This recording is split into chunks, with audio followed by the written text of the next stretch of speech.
Friday, October 8, 2021. Ladies and gentlemen, you're watching My Media Prime Television, and this is Prime News with me, FON QUINTER, coming to you live from our headquarters in Cameroon's economic capital, Douala. On today's newscast, we'll be bringing to you updates of the funeral ceremony of the fallen king of the Bamoun, Ibrahim Bombon Joya, whose remains arrived Fumban this 8th day of October 2021. The convoy was welcomed by a huge crowd of Bamoun people who turned out in their numbers to welcome him as he made entry into the city of Fumban. Our special correspondent in Fumban, Joy Ngong, paints a picture of the atmosphere in Fumban this day, October 8, 2021. Joy Ngong in the following report. It is an emotional atmosphere in Fumban today, October 8th, 2021. Young boys and girls, school children, mothers and fathers, bikers, all of Bamoun out in their numbers to welcome the mortal remains of their father and king, Sultan Ibrahim Bombon Joya. We are here today because we have lost our lovely king. He is the king of Fumban, a lovely man who carried the earth. We are here to see how they are passing through and burying. Peace plans, cries of a grieving population, traditional attires, waiting in anxiety at various major junctions of the Noun division.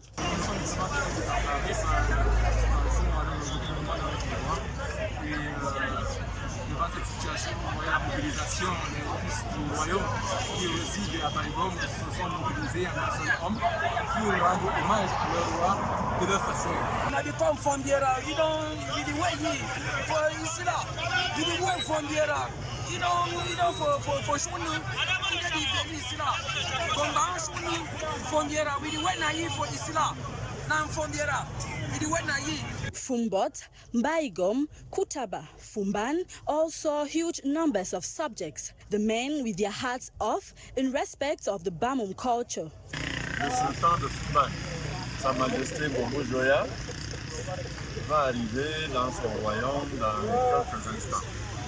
Alors, nous sommes venus l'attendre. Vous voyez comment nous avons décoré le carrefour qui va vers le village. C'est notre manière de manifester notre tristesse. Et notre tristesse à l'égard de notre sultan, c'est de venir l'acclamer. Upon the arrival of the convoy to the main entrance of Fumban, the people could only stare in total shock. Their king is gone.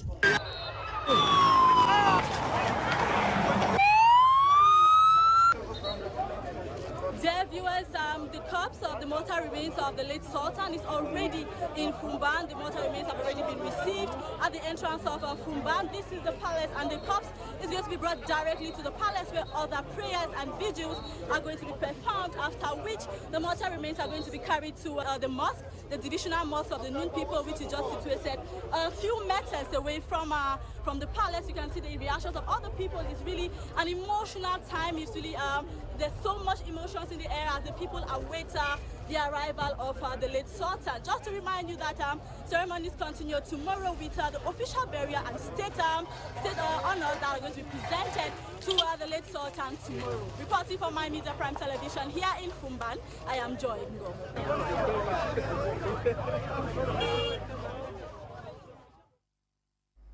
In a related story, the senior divisional officer for Noun Division, Donatien Omas, visited Ngon Festival Village, where over 2 million people are expected to attend the official burial ceremony of the Sultan and ruler of Bamuna. Special correspondent Lasha Kingsley tells us more.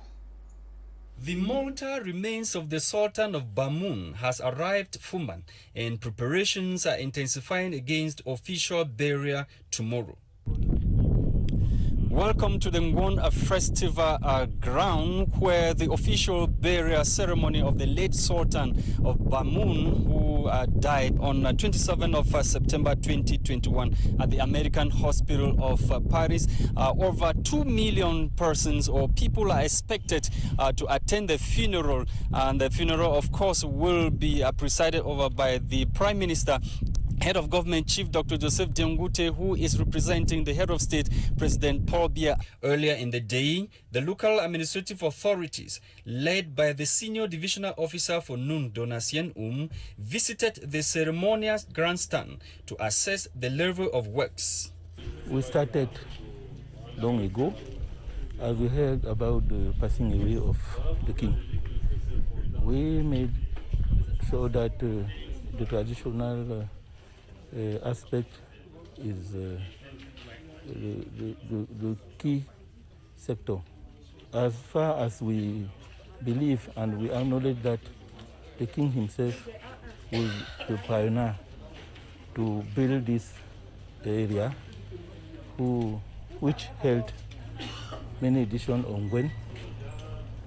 So we thought that we can convince the population and the local traditional rulers, so that we update that work. We make sure that we do everything to prepare this site to welcome that ceremony, official ceremony. Before his visit, the local organizing committee also visited the official ceremonial grandstand at the Ngwon village, where over 2 million people are expected tomorrow. Sultan Ibrahim Bombon Njoya was an eminent personality in this country. And as a traditional ruler, he was the father of everybody, every Cameroonian, irrespective of where you come from. So everybody is putting hand to see that we have a smooth running of the program as far as his funeral is concerned. As at now, everything is set for the burial ceremony tomorrow. Water points have been installed, electricity, internet and dispensable public toilets set to receive the over 2 million people tomorrow. Lasha Kingsley reporting from Fumban West region of Cameroon. As earlier mentioned, today's newscast will focus on updates on the funeral ceremony of the King of the Bamoons, late Ibrahim Bombon Njoya. And in the following report, one of the major curiosities at the funeral ceremony is the respect of traditional values untouched since the creation of the Bamoon dynasty since 1394. Details with Chris Toby.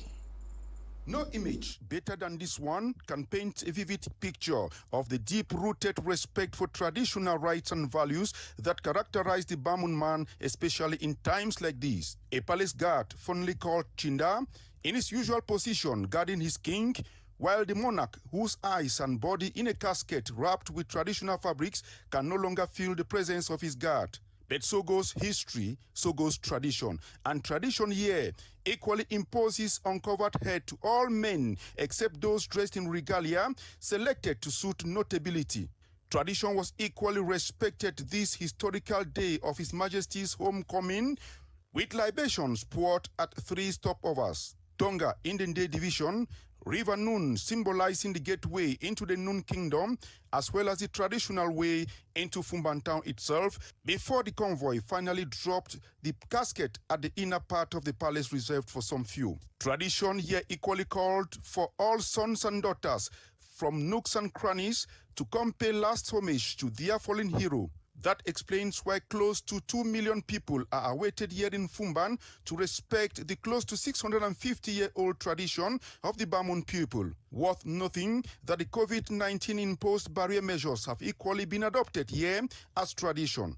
It should be recalled that traditional history since September 27, 2021 had turned a page on Ibrahim Bombon Njoya as 19th monarch of the Bamoon dynasty that was created by Nsharayen in the year 1394. That is exactly 627 years ago. Chris Toby on special announcement on special assignment in Fumban West region of Cameroon. In a related story, though, Lingande focuses on the preparations prior to the laying stage of Sultan Ibrahim Bombon Njoya, who passed away on September 27 rather in Paris, France. Lingande.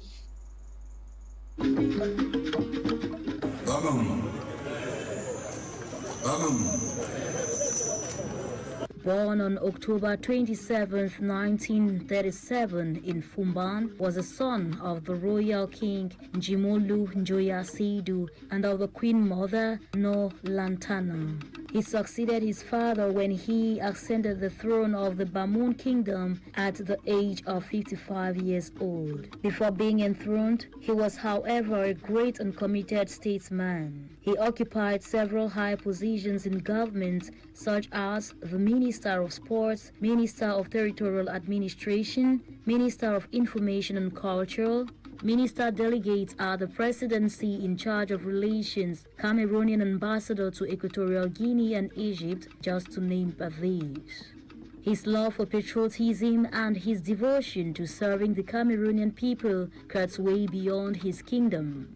He was nominated senator by the President of the Republic, His Excellency Paul Biya. An erudite, deeply rooted into the Bamoun culture, was a Sultan Joya. He reinstituted the Ngwon Festival, which was banned by the French administration in 1984. And today, this festival continues to portray the economic and traditional values of the Bamoun people. As a visionary and a builder, the king introduced files for the candidacy of construction of the Ngwon in the prestigious list of representatives of cultural heritage, which was recognized even by the UNESCO. He also constructed the Museum of Fumban, a beautiful architect which makes the Bamoun man proud in and out of Cameroon. He was a man of peace, a philanthropist, a unifier, and a promoter of cultural values, social cohesion, and living together. And as such, the people of Noun, Cameroon, and the world at large have lost a great hero. Long live the king. Dolly Ngande reporting they onto something else. The Ministry of Finance have put together guidelines to ease the burden on pensioners who have complained about difficulties assessing their pension and family benefits. It is within this framework that stakeholders of the Southwest and Littoral regions were schooled on this new procedure in a workshop which held in Douala yesterday, October 7. Details with Audrey Zadza. Cameroon's Finance Ministry is taking measures to help pensioners have an easy access to their pensions and family benefit certificates. In this light, stakeholders are being drilled on pension processing procedures within Cameroon's administration. The main objective of today's seminar is to adopt a consensual vision of the design of pension and family benefits for better takeover by the Ministry of Finance. A practical guide in circulation since 2020 has been used to drill those involved in pension procedures in the littoral and southwest regions in a session conducted by senior officials from the Ministry of Finance, October 7, 2021 in Bonanjo, Douala. It's important for us to know that the practical guide is a document that the Ministry of Finance produced that will permit us to know the activities that take place in the salary department. That's the first issue. But as to what concerns the activities that happen at the level of the region, it's important to know that this guide will permit each and every civil servant or state agent to know how to compose a document when they need a certain benefit from the Ministry of Finance. The training session comes at a time when irregularities have been observed during compilation of files within the ministry. Amongst other complaints are poor calculation of insurance rights and absence of matricles on some certificates. This seminar actually is in line with the government policy of when bringing the administration closer to the users. We discovered that Yaoundé being so far at times in the regions to elaborate pension decisions, to elaborate family allowance decisions, we need some information, and everybody is supposed to be on the same page. So most of the time you see that decisions that come from the north, from the northwest, and so on, they don't agree because there are some details that are supposed to be taken into account by everybody. So this seminar is aimed at giving a kind of to the stakeholders who are involved in the elaboration of these acts to be on the same page. Frequent complaints from pensioners who live in remote areas and find it difficult benefiting on time from pension and family benefits has pushed the Ministry of Finance to reflect and facilitate collaboration between the ministry and the people. With the push for harmonization of these certificates ongoing, MINFI officials are bent on ensuring that the compilation of these vital records is carried on hitch-free for all state workers. After Garoua, Ngaoundéré, Bafoussam and Douala, their next stop will be in the political capital, Yaoundé. And to this sad story, 5 people have been killed and others severely injured following an attack perpetrated by Boko Haram militants in the village of Ashigashia in the far north region of Cameroon. The attack took place in the early hours of October 7, 2021, as Nora Kakebi tells us. The local population of Asigasia, a locality in the Mayo-Chanaga division of the far north region of Cameroon, is still recovering from shock after a Boko Haram attack in the village in the wee hours of Thursday morning. According to security and local sources, militants of the terror group attacked the village while the villagers were asleep and killed 5 people, leaving others wounded. It should be recalled that in recent weeks, a large majority of the population of most of the villages in the Mayo-Chanaga division fled the villages, with some carrying their belongings to safer places, claiming that the defense and security forces have abandoned their duty posts, allowing the insurgents to freely storm the villages, rendering the villagers vulnerable.